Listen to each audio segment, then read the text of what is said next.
God. He is God in the flesh. He doesn't just know how to speak to us in His divinity, but He knows what you're going through.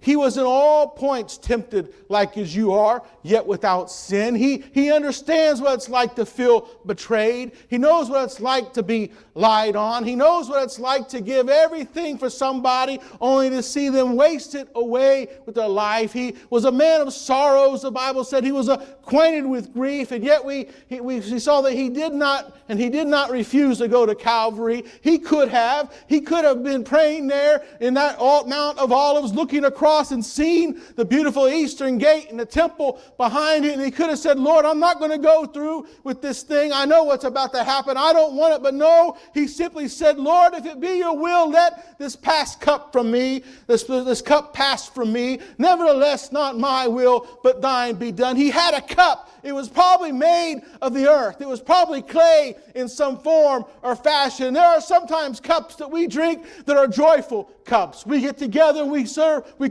have communion, and we celebrate the Lord's death, burial, and His resurrection. We eat of the bread. We take of that bread and we say, this is His body that was broken for us, and this is His blood. When we drink the wine that was shed for us, and we rejoice and are thankful for it. But that cup represents something not just joyous, but there's dregs in that cup. There's wounding in that cup. There is suffering in that cup. There are things that He went through with that empty vessel that was filled with that wine that you and I are going to have to take part in someday. You're going to go through trials. You're going to go through tribulations. You're going to go through worries. You're going to go through physical maladies. You're going to go through diseases. You're going to face things that you never faced before. Your finances are going to be funny and you won't know what to do. But when you call upon the name of the Lord, He will answer. When you say, Jesus, I need you, He will draw near to you. If you draw nigh to God, He will draw near to you. The cup that we drink is sometimes a cup of suffering. Sometimes it's something we don't really want to taste very good. When I was a child, I was little, not much bigger than Mila. I was running around the house, 6, 7 years old. I was thirsty, and there was a nice cup of water sitting on the kitchen counter. And I grabbed it. And before I knew it, I drank the whole thing down just as my mom entered the room. And the look of panic came upon her face. And she yelled for my father, who was at the parsonage. He was in the parsonage, and he was at the church next door with old Brother Brian, good man of God.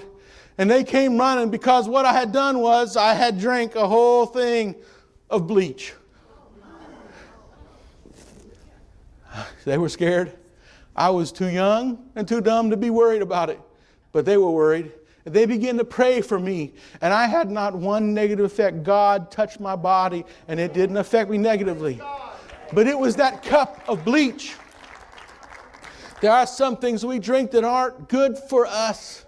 There are some people you hang around with. You need to be careful who you're listening to. Be careful, little eyes, what you see, and little ears, what you hear, and little mouth, what you say. We sang that in the children's school years ago in Sunday school, but that's just as true now as adults. It's more true now as an adult than it was back then because we're further on in our journey now. Be careful what you're listening to. Be careful what you're watching and who you're seeing. Be careful what you're speaking.